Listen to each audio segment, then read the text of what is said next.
খুব নেক্কারজনক, যার অতীত খুব ঘৃণ্য, সে মনে রাখতে চায় না, সেটা ভুলে যে মুভ অন করবে, এটা স্বাভাবিক, আমি 100% এগ্রি ওনার সাথে।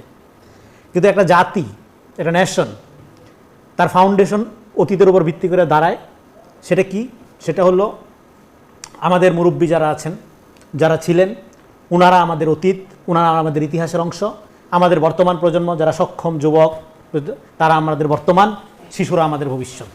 এইভাবে একটা জাতি গঠন হয়। সেখানে আপনি যদি পাটাতন কাইটা দেন, তাহলে বর্তমান উড়বে হলে আকাশে, ভবিষ্যৎ থাকবে হলো পাতালে, হ্যাঁ, ভবিষ্যৎ থাকবে 7 আসমানে। এটা এই জাতির কোনো অস্তিত্ব থাকে না, এই জাতি দাঁড়ায় না।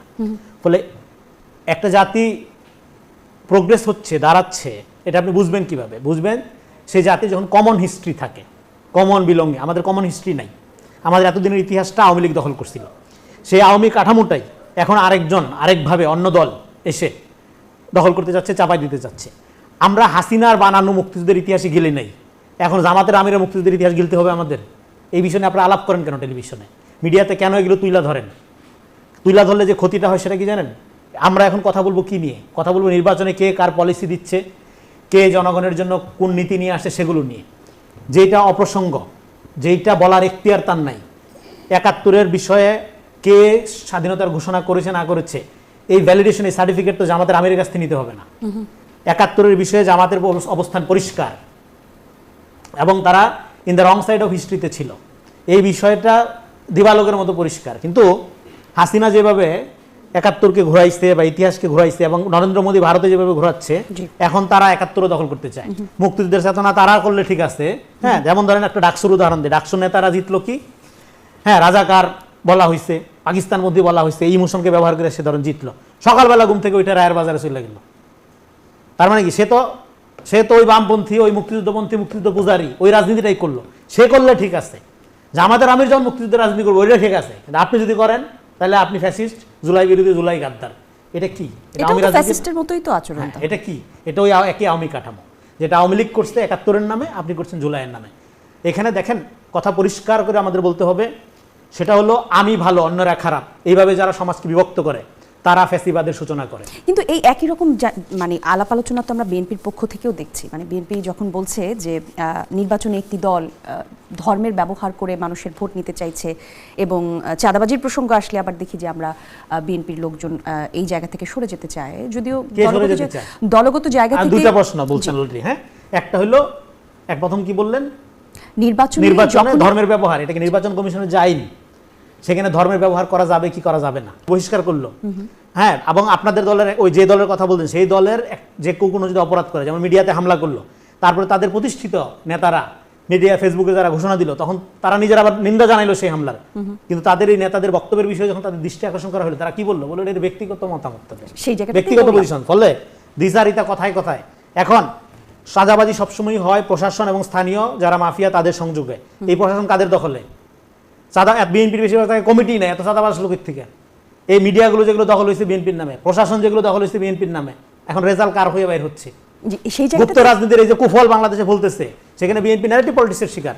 বিএনপি যারা অপরাধী তাদের বহিষ্কার করছে। বিএনপি তো সরকারের নাই, ক্ষমতায় নাই, তো পুলিশিং এর কাজটা কি করবে? বিএনপি করবে। বিএনপি ওরা ধরে পিটাবে, মারবে। কিন্তু বিএনপি বহিষ্কার করছে, প্রশাসনে কারা প্রভাবশালী? আমি একটা প্রশ্ন, আপনার কথা আমার কথায় বা বিএনপির একটা নেতার কথায় কোনো কিছু হবে? আমি কি একটা প্রশ্ন করতে পারবো? কিছু হবে না, এটা ফোন শেষ করি, তারপর অবশ্যই প্রশ্ন করবেন। তার মানে এখানে চাঁদাবাজি সমস্যা তারা সমাধান করতে চায় না। তারা যেটা চায়, চাঁদাবাজিটা আমি যদি করি হাদিয়ার নামে, এটা ভালো, আপনি করলে চাঁদাবাজ খারাপ। চাঁদাবাজি সমস্যা সমাধান যদি আপনি চাইতেন, তাহলে আপনি ন্যারেটিভ পলিটিক্স করতেন না, আপনি নাগরিক আন্দোলন গড়ে তুলতেন, আপনি পুলিশকে অ্যাক্টিভেট করতেন। চাঁদাবাজির যে ক্ষেত্রগুলো, ময়লা, সোয়ারেজ, ড্রেনেজ, তারপরে হইলো আপনার এই যে ফুটপাতের দোকান, খাস জমিতে মার্কেট, এগুলোতে একটা রেগুলেশনের মধ্যে আনছে। সিঙ্গাপুরে ফুটপাতের দোকান নেই, সেখানে চাঁদাবাজি হয় না কেন? মাফিয়া গড়ে ওঠে না কেন? এটা রেগুলেশনের মধ্যে আনছে। তার মানে রেগুলেশনের কোনো আলাপ নাই, ও চাঁদাবাজ আমি ভালো, এইভাবে যে সমাজকে বিভক্ত করে ফেলতেছেন। আপনি ক্ষমতার ভাগীদার হয়ে 1.5 বছরে, হ্যাঁ, প্রাতিষ্ঠানিকভাবে কি লুটপাট করছেন সেই হিসাব যখন বাইরে হবে, তখন কি হবে? ফলে এটা ন্যারেটিভ পলিটিক্স। ডেফিনেটলি চাঁদাবাজি এটা একটা আমাদের ঐতিহাসিক সামাজিক সমস্যা। এটা যখন যে দল যায়, সে দল মদতপুষ্টভাবে করে। কিন্তু এখন এই সরকার এটাকে মাছ খায় সব, যে ময়লা খায় সব মাছে, এক মাছের নাম হয়। একইভাবে চাঁদাবাজি সমস্যাটা কিন্তু জিয়ে রাখার ব্যাপার। যেই চাঁদাবাজিটা শুধুমাত্র আপনি যদি করেন, অন্য নামে যদি করেন, হাদিয়ার নামে, সেটা বৈধ। কথা যদি বলি, 1000 বছরের ইতিহাস আছে, এবং যেই কারণে আমরা বঙ্গভঙ্গকে স্বাগত জানিয়েছি। আবার বঙ্গভঙ্গ রদ যখন হয়, একই কারণে আমরা এটা বিরোধিতা করেছি ঐতিহাসিকভাবে। এবং একইভাবে 1947 সালে যখন এই উপমহাদেশ বিভক্ত হয় তখন সেই বিভক্তিতে আমাদের সাড়া ছিল। আমাদের অনেকেই জাতীয় নেতারা পাকিস্তান আন্দোলন করেছিলেন, আবার একই কারণে পাকিস্তানকে আমরা গুড বাই জানিয়েছি। অর্থাৎ এবং একই কারণে 24-এ শেখ হাসিনাকে বিতাড়িত করা হয়েছে। এটা চেতনার দিক থেকে আসলে এই ভূখণ্ড কখনোই পরাধীনতা মানেনি, এবং এই ভূখণ্ডের মাটি দেশপ্রেমিকের রক্তে যেমন রঞ্জিত হয়েছে এবং লুটেরাদের রক্ত এখানে ঝরেছে, যারা লুটপাট করতে আসছে তাদের রক্ত ঝরছে। সুতরাং ইতিহাসের এই চেতনা যদি আমরা ক্যারি করি, সামগ্রিক ইতিহাসের চেতনা আসলে ক্যারি করা প্রয়োজন, আমাদের ইতিহাসটা সেভাবে ঢেলে সাজানো প্রয়োজন। আমার ভাই যেভাবে বলছিলেন যে হাসিনার ন্যারেটিভ আমরা গ্রহণ করিনি, এটা বাস্তব কথা। আসলে কোনটা আমরা গ্রহণ করব, এটা ইতিহাসের একটা প্রচ্ছন্ন এবং নিরপেক্ষ বিশ্লেষণ প্রয়োজন আছে, যেটা একাডেমিক আলোচনায় আমি অনেক কথাই বলতে পারি, আপনার প্রতি শ্রদ্ধা রেখে আমি পরিপূর্ণ আপনার বিরোধিতা করতে পারি, এবং এটা একাডেমিক আলোচনা, সেটা আমাদের করার প্রয়োজন আছে। আর আরেকটা কথা হচ্ছে যে এখানে প্রশাসন আসলে পারস্পরিক এই যে অভিযোগগুলো কিন্তু আছে, যেমন মাঝখান দিয়ে বড় অভিযোগ ছিল জামাতে ইসলাম, বিএনপি এবং এনসিপি, 3 দলের পক্ষ থেকেই অভিযোগ করা হয়েছে ওই উপদেষ্টা সমস্যা, আবার ওই দল বলেছে ওই উপদেষ্টা সমস্যা, তারা বলছে ওই উপদেষ্টা সমস্যা। আপনাদের এখানেই আমি চ্যানেলে বলে গিয়েছিলাম যে 3 দলের অভিযোগে গ্রহণ করা হোক। 3 দলের অভিযোগে যদি গ্রহণ করা হয় তো দেখা যাবে যে মোটামুটি প্রায় উপদেষ্টা বাদ হয়ে যায়। তো বাস্তবিক অর্থে অভিযোগ এবং পাল্টা অভিযোগ আছে, এটা প্রশাসনিককে কারা ব্যবহার করছে এই অভিযোগগুলো আছে, এবং বিশেষ করে এই নির্বাচনের সময়ও লেভেল প্লেয়িং ফিল্ড নিয়ে কথা আছে, যে কেউ বেশি সুবিধা পাচ্ছে, কেউ অভিযোগ করতেছে, আবার কেউ বলতেছে তারা বেশি সুবিধা পাচ্ছে, সব মিলে। তবে এটা কোনো লজিক না যে কোন আমলে চাঁদাবাজি হয়নি। বড় ভাই যদি বলে ছোটো ভাইয়ের কথা যে সে তো এটা করে, তাহলে আমি করতে পারবো না কেন? আর ছোটো ভাই যদি বলে লজিক বড় ভাইয়ের কথা সেটা করে, তাহলে আমি করতে পারবো না, এটা কোনো লজিক না। সে করছে বলে এটা জায়েজ হয়ে যায় না, সঠিক হয়ে যায়নি। চাঁদাবাজি অলওয়েজ এটা নেগেটিভ জিনিস, এবং কারা করছে কারা করেনি বা কি, এটা ভুক্তভোগীদের পক্ষ থেকে এটা কিন্তু উঠে আসবে, সময়ের ব্যবধানে উঠে আসবে। এরিয়াতে একই সাথে উনি এটাও বলছিলেন যে এক দলের কাছে আপনারা সবাই বিক্রি হয়ে গেছেন সেনা সদস্য। এই পুরো বিষয়টিকে কিভাবে দেখেন, একটু যদি ব্যাখ্যা করতেন। দেখেন, এটা আপনি নির্বাচন, আমি আপনার প্রশ্নে আসার আগে একটু রেসমুখে দেখেন, চাঁদাবাজ নিয়ে যে বক্তব্যটা আসতেছে এখানে, এটা আমি বলতেছি না যে চাঁদাবাজিটা করা খুব গৌরবের, আগে ছিল দেখে এখনও চলবে। আমি বলতেছি যে এখন যারা চাঁদাবাজি ন্যারেটিভ তৈরি করতেছে তারা কেউ চায় না এটা বন্ধ হোক। বন্ধ হইলে আপনি হরে ধরে ন্যারেটিভ তৈরি করবেন না। বন্ধ হলে আপনি কী করবেন? আপনি প্রস্তাবনা দিবেন। প্রস্তাবনা কে দিচ্ছে? প্রস্তাবনা তো তারেক রহমান ছাড়া আর কাউকে দিতে দেখছি না, দেখতেছি আমি ন্যারেটিভ পলিটিক্স করতে। তারেক রহমানের প্রস্তাবনা কি? চাঁদাবাজি নিয়ে সে বলতেছে আমরা কৃষকের ন্যায্য মূল্য নিশ্চিত করব, কৃষকের সবার আগে কর্মসংস্থান নিশ্চিত করবো। আপনি যদি যুবকদের কর্মসংস্থান নিশ্চিত করেন, এমনিতেই চাঁদাবাজির হারটা কমে যাবে। তারপরে কি? আইন শৃঙ্খলা। এই পুরা প্রক্রিয়ার মধ্যে 60% চাঁদাবাজি দূর হয়ে যাবে। 1 হলো কর্মসংস্থান, 2 হলো কৃষকের ন্যায্য মূল্য নিশ্চিত করা, 3 হলো আপনার আইন শৃঙ্খলা, মানে দল মত নির্বিশেষে অপরাধী দেখে গ্রেফতার করা, যেটা অপারেশন ক্লিন হার্টের সময় বিএনপি করে সফলতার পরিচয় দিয়েছিল কিছু বিতর্কের সত্ত্বেও, কিছু বিচার বহির্ভূত হত্যাকাণ্ডের সত্ত্বেও। ফলে এইটা হলো আপনার সলিউশনের পথ। এর বাইরে কি পদ্ধতি? এর বাইরে হলো ক্ষেত্রগুলো, যেমন ফুটপাতের দোকান, খাস জমি দখল করে মার্কেট তৈরি করা, এগুলো যদি আপনি রেগুলেশনের মধ্যে আনেন, ধরেন ফুটপাতের দোকানটা যদি এটা সিটি কর্পোরেশনের আওতায় আসে, তাহলে তো এখানে লোকাল মাফিয়া থানার সাথে সিন্ডিকেট করে চাঁদাবাজিটা হয় না। স্ট্যান্ড, টেম্পো স্ট্যান্ড, বাস স্ট্যান্ডগুলো, এগুলো যদি আপনি একটা প্রাইভেট অর্গানাইজেশনের আন্ডারে দেন, রক্ষণাবেক্ষণ করা, করা, হ্যাঁ, এটা তো দরকার আছে। এই জিনিসগুলো তো মানে আপনার মানুষের তো যাতায়াত সেবা, এগুলো দরকার আছে। তো ফলে এগুলোকে একটা শৃঙ্খলার মধ্যে আনার জন্য যদি আপনি একটা প্রস্তাবনা দেন, করেন, দেন, এটা সমাধান হবে। কিন্তু তা না করে ও চাঁদাবাজ আমি সাধু, তারপরে আপনি ইনফ্লুয়েন্স কিনবেন, প্রশাসনের গুপ্তভাবে লোক ঢোকাবেন, করবেন, হ্যাঁ, এইটা হলো আপনার, এটা হলো ওই পুরানো আমলের পলিটিক্স। হাসিনা যেটা করতে, ডিভাইড করা এবং নিজেকে ভালো মনে করা, ন্যারেটিভস তৈরি করে। তো এখন আপনি যে বললেন, ধরেন আপনি তো জানেন ক্যান্টনমেন্টে গান নিয়ে ঢোকা যায় না, কিন্তু আপনি যেহেতু মনে করেন ঢাকায় কাউরে কোনো সিট দিব না, আপনার যেহেতু জোর বেশি, এই জন্য আপনি গান নিয়ে ঢুকা যেতে চাচ্ছেন, জোর দেখাবেন, আবার বলবেন যে আপনারা এক দলের কাছে বিক্রি হয়ে গেছেন। দেখেন, আপনার মানে এখানে প্রতিদ্বন্দ্বিতা করবেন, আপনারা করেন। আপনারা যখন এই যে ন্যারেটিভ তৈরি করেন, সোশ্যাল মিডিয়াতে যখন অকথ্য ভাষায় গালাগালি করেন, বট আইডি, হাজার হাজার আপনার মিম পেজ দিয়ে যখন অকথ্য ভাষায় মিথ্যাচার করেন, যেমন আমার বক্তব্য, আমি একটা ইন্টারভিউতে বলছি যে কোনো মুসলমানের পক্ষে ভারত বিরোধী হওয়া সম্ভব না। কেন? 800 বছর এই ভূমি আমরা শাসন করেছি, আমাদের একটা কমন সাউথ এশিয়ান আইডেন্টিটি আছে, কিন্তু আমরা সব আধিপত্যবাদের, সর্বরকম আধিপত্যবাদের বিরুদ্ধে। এবার এই বক্তব্যটা মুসলমানের পক্ষে ভারত বিরোধী হওয়া সম্ভব না, রেজাউল করিম রনি, বিএনপি পন্থী দালাল বুদ্ধিজীবী, হাজার হাজার ফটোকার্ড ছেড়ে দিচ্ছে। এই যে সত্যের সাথে মিথ্যার মিশ্রণ ঘটানো, বা সত্য ঘটনার মিথ্যা বয়ান তৈরি করা, বা সত্য মিথ্যার মিশ্রণে পলিটিক্যাল ট্রুথ তৈরি করা, যেটা মিথ্যার চেয়ে ডেঞ্জারাস, এটা করার মধ্যে দিয়ে কি হয় জানেন, এটা করার মধ্যে দিয়ে যে পলিটিক্যাল ফেনোমেনাটা তৈরি হয় সেটা হলো আপনি এবং এটা যখন এগ্রেসিভলি প্রচার করবেন, আপনি যত এগ্রেসিভ হবেন আপনি তত আনপপুলার হবেন এবং আইসোলেশনে চলে যাবেন, আপনি তত জনবিচ্ছিন্ন হবেন। হাসিনাও কিন্তু এগুলি করতো। হ্যাঁ, আপনার সিপি গ্যাংয়ের কথা মনে নেই? হ্যাঁ, যে কীভাবে অকথ্য ভাষায় গালিগালাজ করা হইতো যদি আওয়ামী লীগের কোনো সমালোচনা করা হইতো, কোনো বিরোধিতা করা হইতো, একইভাবে আমাদের করা হচ্ছে এখন। এটা করার মধ্যে দিয়ে কী হচ্ছে, আপনি যখন অ্যাগ্রেসিভলি সমাজকে এভাবে পুশ করবেন বা আপনি আপনার ডিসেন্ট বা আপনার বিরোধী পক্ষকে এভাবে ট্রিগার করবেন, দেন আপনি দ্রুত আনপপুলার হবেন এবং আইসোলেশনে চলে যাবেন। এখন যেটা হচ্ছে, এবং আইসোলেশনে হওয়ার তখন আপনার ভরসা হয়ে উঠবে কি, এই ফেক আইডি, বট আইডি, তারপরে হলো হুজুক তৈরি করা। হ্যাঁ, সবাইকে তো দেখেছি, আমাদের একবার দেখেন কেন, হাসিনাও তো এই কথা বলছিল। হ্যাঁ, তো ফলে আমাদের যেটা দরকার সেটা হলো স্বচ্ছতা দরকার। এখন প্রবলেমটা কোথায় হচ্ছে ভাই, যেটা বলেন যে প্রশাসন একজন আর প্রশাসনের ব্যাপারে একজন আরেকজনকে অভিযোগ করছে, এই জায়গাটা এত তীব্র জায়গায় গেল কিভাবে? গেল কারণ হলো আপনি তো 5 তারিখের পরে দেখা যাচ্ছে গুরুত্বপূর্ণ পদগুলোতে আপনার লোকজন বসা। কিভাবে বসা? আপনার নামে না, নিরপেক্ষভাবে সে কাজ করছে, সে রাষ্ট্রের দায়িত্ব পালন করছে, কিন্তু ফলাফলটা সে একটা পক্ষের দিকে নিয়ে যাওয়ার চেষ্টা করছে। তো আপনি ধরেন, কিন্তু কথা বললে বলতে না, আমরা তো কেউ জামাত শিবির করবে না, আপনি কোনো লোককে দেখবেন না কেউ জামাতকে ডিফেন্ড করে, সে নিরপেক্ষ বুদ্ধিজীবী। আওয়ামী লীগের আমলে যেরকম ছিল। আর আমরা জামাতের ক্রিটিক করার কারণে আমরা দালাল হয়ে গেছি। আপনি নিরপেক্ষভাবে যদি জামাতের পক্ষে মতামত উৎপাদন করেন, আপনি দালাল না।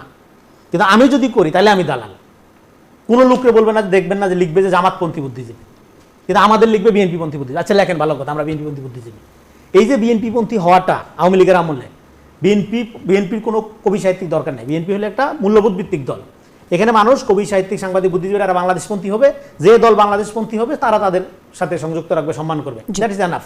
কিন্তু আপনার বিপক্ষে গেলেই সে আর নিরপেক্ষ না, এই ন্যারেটিভ তৈরি করার মধ্য দিয়ে রাষ্ট্রের যখন একটা দায়িত্ব পালন করছে মানুষজন, তখন কি হচ্ছে, আপনি যদি স্বচ্ছ থাকেন, হ্যাঁ আপনার ব্যাকগ্রাউন্ড জামাত, আপনার ব্যাকগ্রাউন্ড বিএনপি, আপনার ব্যাকগ্রাউন্ড এনসিপি, কোনো সমস্যা নেই, কিন্তু আপনি যখন রাষ্ট্রের দায়িত্ব পালন করবেন আপনি প্রফেশনাল আচরণ করবেন, আপনি নিরপেক্ষ আচরণ করবেন, হ্যাঁ পেশাদারিত্বের সাথে আচরণ করবেন। তা না করে আপনি গুপ্ত অবস্থায় থেকে, এবং আওয়ামী লীগ যেরকম আপনাকে শেল্টার দিয়েছিল এতদিন, 14 তারিখের পরে আপনি যদি স্ট্র্যাটেজিক্যালি ওদিকে ঘুরে গেছিলেন, একইভাবে এখন আওয়ামী লীগরা আপনার কাছে শেল্টার নিচ্ছে। এবার আপনি ওই শেল্টারটাকে ব্যবহার করে ন্যারেটিভ পলিটিক্স তৈরি করে, হাইপ তৈরি করে ইলেকশন ইঞ্জিনিয়ারিং দিকে হাঁটছেন। এটা তো আমরা 15 বছর ধরে দেখছি এই জিনিস। এটা তো কোনো ষড়যন্ত্র তত্ত্ব না, এইভাবেই রিগিং হয়। ইলেকশন রিগিং এর আগে কি লাগে? রিগিং এর কনসেন্ট উৎপাদন করতে হয়। কনসেন্ট কিভাবে উৎপাদন করতে হয়? মিথ্যা তৈরি করে, অন্যের চরিত্র হনন করে, সত্য মিথ্যার মিশ্রণ করে, এই জিনিসগুলো এখন তারা করতেছে। তারা গুপ্ত রাজনীতির অভ্যাসের কথা বললেন, আর বিপক্ষে গেলে নিরপেক্ষ নয় সেই কথাও বললেন। আপনাদের জায়গা থেকে পরিষ্কার করতে চান কিনা এই বিষয়গুলো নিয়ে? এখানে রনিমের সব কথাগুলোর জবাব আমি দিতে পারবো না, আর সবগুলো অভিযোগ আকারে আমি নিতেও পারবো না। প্রথম কথা হচ্ছে না, সেজন্য না, আর সবগুলো অভিযোগ আকারে নেওয়ারও সুযোগ নেই। আর সে আলোচনায় ঢোকার কথা হচ্ছে ও কথাটাকে এন্ডোর্স করা, সেটাও আমার পক্ষে সম্ভব না সবগুলো। আর প্রশাসনে কে কত লোক ঢুকিয়েছে, কতটুকু কে কার সুযোগ সে ব্যবহার করছে, প্রথম কথা হচ্ছে ইন প্রিন্সিপাল প্রশাসন বা আমাদের ক্যাডার সার্ভিসে কোনো দলীয় লোক নিয়োগ হয় না ইন প্রিন্সিপাল। এবং সেখানে যত রকমের ভেরিফিকেশন দরকার আমাদের সিস্টেম কিন্তু আছে, যে তিনি কোনো পলিটিক্সের সাথে জড়িত কিনা। সাধারণভাবে তিনি পলিটিক্সের সাথে জড়িত থাকবেন না, এটাই তার স্বাভাবিক, তার পেশাগত জায়গায় তিনি নিরপেক্ষ থাকবেন। তো এটা হওয়া উচিত ছিল। এবং আমরা দেখছি যে আমাদের এই জিনিসটা স্বাধীনতার পর থেকেই আজ পর্যন্ত এটা হয়নি, বরঞ্চ আপনি কাউকে আপনার দলীয় লোক বানানোর দরকার হয় না। আমাদের প্রশাসনে যারা বিভিন্ন সময় আছে, চাকরি করেছে, এখনও করছে, তাদেরকে বানানোর দরকার হয় না, তারা হয়ে যায়। আওয়ামী লীগের সময় অনেকে আওয়ামী লীগ হয়েছে, এটা কি আমাদের সিস্টেমের কারণে? এটা হচ্ছে না, সিস্টেমের কারণে না, এটা হচ্ছে আপনি যখন হাই লেভেলে আছেন, আপনি দেখবেন যে যারা এখানে আমলারা আছেন তারা চেষ্টা করে আপনার আনুকূল্য নেয়ার। আনুকূল্য নিতে গিয়ে সে বলবে যে হ্যাঁ আমি ছাত্র জীবনে এভাবেই ছিলাম, অথবা আমি ছাত্রদল করছি, অথবা আমি ওই ছাত্রলীগ করছি, ছাত্র শিবির করছি, বা ওই সংগঠন করছি, আমি কিন্তু এই মনোভাবাপন্ন। অফিসিয়ালি এই কথাটা তারা বলতে পারে না, কিন্তু আলটিমেটলি কাজে কর্মে একটা প্রতিযোগিতা শুরু হয়। এবং এই প্রতিযোগিতার মধ্যে কিন্তু টোটাল আমলাতান্ত্রিক বিষয়টা, এবং কি সিনিয়র বসকে বাইপাস করে জুনিয়র প্রমোশন হয়ে যায়। এবং এটা হয় কি, দেখা যাচ্ছে যে মন্ত্রীর সাথে সচিব স্পেস পাচ্ছে না, কিন্তু জুনিয়র কয়েকজন অলরেডি বাসায় রেগুলার যায়। তো এটা আমাদের একটা প্র্যাকটিস হয়ে গেছে বাংলাদেশের প্রেক্ষিতে, আমরা এটা দেখেছি শত শত। তো নিয়ম হচ্ছে যে সে নিরপেক্ষ থাকবে, এর মধ্য দিয়ে পেশাগত দক্ষতা দেখাবে, যেটা বাংলাদেশের ক্ষেত্রে হচ্ছে না অনেক ক্ষেত্রে। এবং পেশাগত সততা চলছে না। বট বাহিনীর কথা যেটা আসছে, আসলে বট বাহিনী এগুলো ইঞ্জিনিয়ারিং বিষয় একটা, আমি ব্যক্তিগতভাবে এটার এক্সপার্ট না। দ্বিতীয় হচ্ছে এটা যদি কোনো প্রোগ্রাম আপনি তৈরি করতে জানেন, সেই প্রোগ্রাম ব্যবহার করে আপনি আপনার পক্ষে কাজ করবেন, এবং এটাই স্বাভাবিক। আপনি আপনার কাজ করবেন, আমি আমার কাজ করব। আমি নিজে একজন পারছি না, আমি প্রোগ্রাম তৈরি করে 1000 সেখানে ক্রিয়েট করলাম, 1000 বট ক্রিয়েট করে 1000 কমেন্ট করলাম। এটা যার যার মতো করে যে চেষ্টা করবে, সে এটা একটা সোশ্যাল মিডিয়া ইউজ করা, এটা একটা টেকনোলজি। তবে কথা হচ্ছে সেখানে আপনি অবশ্যই প্রতারণার আশ্রয় নেবেন না, নেওয়া উচিত নয়। উচিত নয়। সেখানে এই যে গালাগালির কথা, আর বিশেষ করে এখন আসলে গালাগালি আপনি নেটে ঢুকে দেখেন না, গালাগালি তো কেউ কারো চেয়ে কম যাচ্ছে না, সবাই এক্সপার্ট। এবং যেখানে ন্যূনতম ভাষাগত বিষয় রক্ষা করা যাচ্ছে না, এবং কিছু কিছু বিষয় আছে সেখানে আপনার নিজে কমেন্ট করতে পারবে না। কেন করতে পারবে? 75টিতে আমরা সাবমিট করেছি, সমঝোতার কারণে আমরা 19টাতে আমাদের প্রার্থী আছে। তো থিওরিটিক্যালি ইন প্রিন্সিপাল আমরা পাওয়ারে যাচ্ছি না, কিন্তু আমরা গেলে আমাদের ব্যাপারটা কেমন হতো সেটা নিয়ে আমরা 35 দফা দিয়েছি, যেখানে ফার্স্ট 1 নম্বরে জুলাই সনদকে অগ্রাধিকার দিয়েছি আমরা। আর নারীর বিষয়টা গুরুত্বপূর্ণভাবে স্থান পেয়েছে আমাদের ম্যানিফেস্টোতে, এবং সেখানে সর্বস্তরে নারীদের প্রতিনিধিত্ব রক্ষা করা, এবং সেখানে তাদের উল্লেখযোগ্য কিছু বিষয় আছে, অধিকার, কারো অধিকার অন্যজনের দায়িত্ব, অন্যজনের অধিকার তাদের দায়িত্ব। এই বিষয়টা ভারসাম্যপূর্ণ করা, এই বিষয়টা আমাদের পরিষ্কারভাবে আমাদের ম্যানিফেস্টোতে স্থান পেয়েছে। তো বিশেষ করে যদি আলাদা কিছু বলতে চান যে নারীর ক্ষমতায়ন, আসলে ক্ষমতায়নের যে বিষয়টা, তো ক্ষমতায়নের বিষয়টা, এটাকে যদি আপনি অনেকগুলো ডাইমেনশন থেকে চিন্তা করেন, অনেক ডাইমেনশন আসলে আছে। ছোট করে জিজ্ঞেস করি, জামাতের আমির যেমন বলেছেন জামাতের প্রতিনিধিত্ব অর্থাৎ আমির কখনোই একজন নারী হতে পারবে না, খেলাফতে মজলিসও কি সেই একই রকম চিন্তা রাখে? হ্যাঁ, এখানে ইসলামের একটা কনসেপ্ট আছে, সেই কনসেপ্টটা আমরা ফলো করি। সেটা হচ্ছে আমির বা দলীয় প্রধান অথবা আপনার কোনো প্রতিষ্ঠানের প্রধান, ব্যাপারটা এটা না। বিষয়টা হচ্ছে, কনসেপ্টটা হচ্ছে যে খলিফা, খলিফা এক্ষেত্রে ইন প্রিন্সিপাল তিনি একজন পুরুষ হবেন। আচ্ছা, জি, ধন্যবাদ। আর বাকিগুলো